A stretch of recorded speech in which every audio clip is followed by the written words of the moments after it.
আজকে মনে হয় হাঁস পাবোই না। দিনে মোটে একটি হাঁস ধরা কোনো ব্যাপারই না, তার চেয়ে যদি একেবারে এক ঝাঁক হাঁস ধরতে পারি তবেই না বাহাদুরি। আলী, বড় সড়ো একটা ফাঁদ বানা, যাতে একেবারেই অনেকগুলো বুনো হাঁসের ঝাঁক ধরতে পারি। হয়ে গেছে বানানো, এখন ধর, খুব সাবধানে ডোবার ধারে পিছিয়ে দিই। দেখেছিস আলী, কতগুলো বুনো হাঁস ফাঁদে পড়েছে। সন্ধ্যা পর্যন্ত এখানে অপেক্ষা করতে হবে, চারিদিকে অন্ধকার হলে তারপর বাড়ি ফিরব। আলী, হাঁসগুলো তো ঘরে আটকে রাখলাম, এত বৃষ্টিতে এখন তো আর এক ঝাঁক হাঁস নিয়ে বাজারে যেতে পারবো না। ভাবিস না, বৃষ্টি একটু কমলেই আমি বাজারের দিকে যাব। এখন এক কাজ করা যাক, একটা হাঁস তুই আজকে রান্না করে ফেল, সাথে করবি খিচুড়ি। দুই ভাই আজকে আয়েশ করে খাবো। গতকাল তো অনেক ধকল গেল আমাদের, তা আর বলতে, আজকে তো জবরদস্ত একটা খানা পিনা হতেই হবে। আমাদের দিন তো গেল, সন্ধে হলো, এখনো পাড়ি দিতে বাকি, অনেক কিছুই রয়ে গেল। কি মানিক রতন যায় কোথায়? মনে হচ্ছে আজ খুব খুশি। কেন, যাবি নাকি মাছ ধরতে? চল যাই। না, তোদেরকে বিশ্বাস নেই, কখন আবার পানিতে ফেলে দিবি, নাইলে হাতে নিয়ে বিক্রি করে দিবি। কি যে বলিস না ছুমকি, ধ্যাৎ।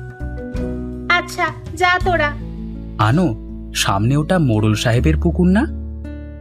তাই তো মনে হচ্ছে। চল, আজকে ফিশ কিলিং মিশন হবে মোড়ল সাহেবের পুকুরে, চল। আচ্ছা, আমার পুকুরে দুজন বসে মাছ ধরছে মনে হচ্ছে, চল তো কাছে গিয়ে দেখি। আরে তোরা দুই বদ, আমার পুকুরেও শেষমেশ হানা দিলি, সাহসের তারিফ না করলে হয় না। মোড়ল মশাই। একদম চুপ, কোনো কথা বলবি না। এই, এদের দুটোকে ধরে গাছের সাথে বেঁধে রাখ, কাজ শেষ করে এদেরকে দেখছি আমি। আর কাঁদিস না ছোট বাচ্চাদের মতো, আমি তো মালিশ করে দিচ্ছি, একটু পরেই ব্যথা সেরে যাবে। তুই কিভাবে সহ্য করছিস?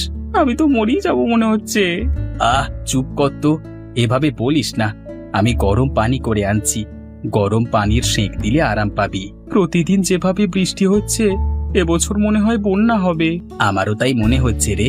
হাঁস বিক্রির টাকা দিয়ে তো ভালোই চলছে, সামনে কি করব সেটা ভাবতে হবে এখন। মানু দেখ, চারিদিকে কি অবস্থা দেখ, কি করবি এখন ভেবেছিস? কে কোথায় আছো? আমার ছেলেটা পানিতে পড়ে গেছে, কেউ আমার ছেলেটাকে বাঁচাও। আনো, দুদিন তো উপোস করেই কাটালাম, এভাবে তো আর চলা যাবে না। দেখ তো, নারকেল গাছে মনে হয় অনেক নারকেল হয়েছে, তুই পেরে আন। হ্যাঁ, ভালো কথা বলেছিস তো, আমি এক্ষুনি উঠছি। যা, কিছু মুড়ি বের করে আন। আচ্ছা, এসবের শেষ কোথায়? আমার তো আর ভালো লাগছে না। ভালো না লাগলেই বা কি করবি এখন? আশেপাশে গিয়ে দেখি কোনো একটা ব্যবস্থা করা যায় কিনা। আমাদের তো নৌকাও নেই, যাবি কিভাবে? তাছাড়া বন্যায় এখন চারিদিকে সাপখোপের প্রাদুর্ভাবও দেখা দিয়েছে। এ তো দেখছি আরো মহা দুর্যোগ ঘনিয়ে আসছে। না, আমি তো আর সহ্য করতে পারছি না এসব। আহ, কেন এভাবে অস্থির হয়ে যাচ্ছিস? খারাপ পরিস্থিতিতে অস্থির হয়ে গেলে কখনো সমাধান বের করতে পারবি না। পরিস্থিতি যাই হোক, মাঝে মাঝে তার সাথে সাথ মিলিয়েই চলতে হয়। উপেক্ষা করতে চাইলে হিতে বিপরীত হয়। তোর কথা শুনে অন্তত মনে জোর পাই, আমি হয়তো ভাগ্যবান, এত না পাওয়ার মাঝেও তোর মতো একটা ভাই পেয়েছি। পাগল একটা। আরে দেখেছিস, কচুরিপানার সাথে সাথে মাছও ভেসে আসছে। এখন তাহলে আমাদের মিশন কিলিং ফিশ ইন কচুরিপানা। ভালো বলেছিস, যা যা, ঘর থেকে মাছ ধরবার জালটা নিয়ে আয়। কত বিচিত্র অভিজ্ঞতা হচ্ছে আমাদের, তাই না? হ্যাঁ, তবে আমি তোর কথায় এখন আর ওসব কিছুতে মন খারাপ করি না, বরং সবকিছুতে মন ভালো হওয়ার, আনন্দে থাকবার উপায় খুঁজি। যাক, খুব ভালো কথা। তা আজ কি পেয়েছি আনন্দ করবার? এই যে তুই মাছ কাটছিস, আর আমি এই মাছগুলোকে ধুয়ে বেশি বেশি করে মশলা দিয়ে ঝাল ঝাল করে উনুনে দিয়ে পুড়িয়ে পোড়া মাছ খাবো। আহা, দারুণ বুদ্ধি।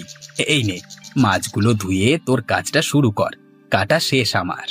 চল না, কালকে কলা গাছের একটা ভেলা বানিয়ে গ্রাম গ্রাম ঘুরে আসি, কার কি অবস্থা একবার জেনে আসি। আমাদের দিন তো একরকম চলে যাচ্ছে। আচ্ছা, কালকে সকাল সকাল উঠে বানিয়ে ফেলবো, এখন ঘুমা। আলী, তুই কি মোড়ল মশাইয়ের বইয়ের কান্না শুনতে পাচ্ছিস? পাচ্ছি। চল তো গিয়ে দেখি কোনো বিপদ হলো কিনা। তুই কি আগের সব কথা ভুলে গেছিস? না, সেসব কথা পরে হবে, আগে চল। কোনো দিন ভাবিনি আমাদের সন্তানদের না খেয়ে থাকতে হবে। আমাদের তো টাকার কোনো অভাব নেই, কিন্তু আজ এই বিপদের দিনে টাকা তো কোনো কাজে আসছে না। এই বিপদে চাকর বাকর সবাই তাদের পরিবারের কাছে চলে গেছে। তা না হলে একটা না একটা ব্যবস্থা করা যেত। আমার সন্তানেরা না খেয়ে আছে, সেটা দেখে কি আমার কষ্ট হচ্ছে না? তাহলে কেন কিছু করছো না? কেন হাত গুটিয়ে বসে আছো?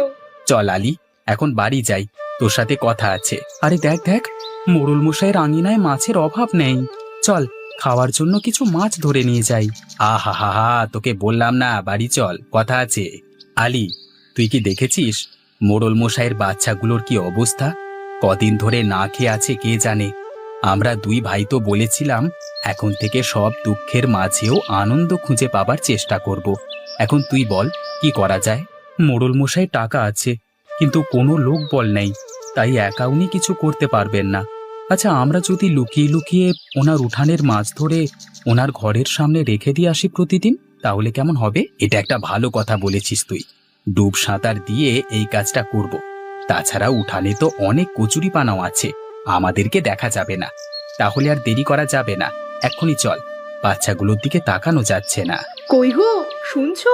তুমি মাছগুলো ধরে চুপ করে বসে আছো কেন? আমাকে বললে এতক্ষণে তো ভেজে বাচ্চাদের দিতে পারতাম। ওরা তো কাঁদতে কাঁদতে ঘুমিয়ে পড়েছে। আলী, সত্যি করে বলতো, কাজটা করে কেমন লাগছে?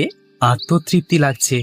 ভালো কাজ করলে আসলেই ভালো লাগে, মনে এক ধরনের প্রশান্তি কাজ করে। আলী, তোর কি আমাদের বাবা মার কথা মনে পড়ে? খুব পড়ে। বাড়িতে মাছ রান্না হলেই মা আমার জন্য মাছের মাথা রেখে দিতেন। হ্যাঁ, তুই মাছের মাথা খেতে খুব ভালোবাসতিস তাই। কেন এত তাড়াতাড়ি বাবা মা আমাদের ছেড়ে চলে গেলেন বলতো? ওরে, খাবার সময় কাঁদিস না, খেয়ে নে।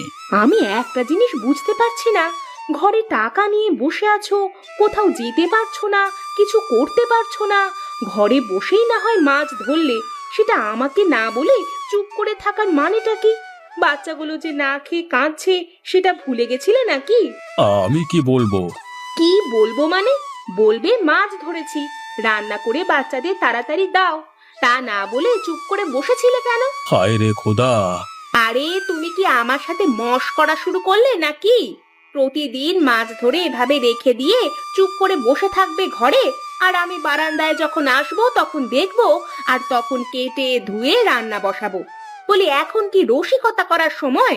গিন্নি, কি বলছো? আমি তো কিছুই বুঝতে পারছি না। তোমার মতো লোকের সাথে কথা বলতেও আমার বাঁধছে।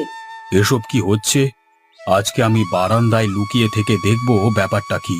আনো, আলী, তোরা? জি মোড়ল মশাই। পানি থেকে উঠে ঘরে আয়। গিন্নি, এদিকে এসো, কথা আছে। গিন্নি, এতদিন তুমি আমার সাথে রাগারাগি করতে, আমি কেন মাছ ধরে বারান্দায় রেখে দিই, কেন তোমাকে জানাই না? হ্যাঁ, আর মনে হতো আমার কথা শুনে তুমি আকাশ থেকে পড়তে। আসলে এতদিন ওরা দুজন এই মাছ ধরে আমাদের বারান্দায় রেখে দিয়ে চলে যেত। আমরা যেন না জানতে পারি যে ওরাই এই কাজটা করেছে, সেজন্য। আচ্ছা, তা তোমরা এমনটা করতে কেন?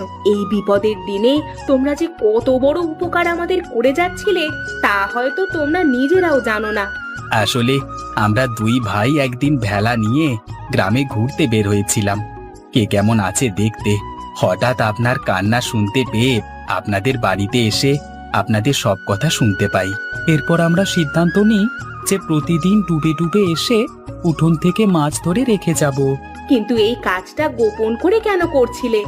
এই যে দেখো না, আমাদের টাকা পয়সা আছে, কিন্তু এই বিপদে টাকা পয়সা কোনো কাজে আসলো না, আর আমাদের পাশেও কাউকেই পাইনি।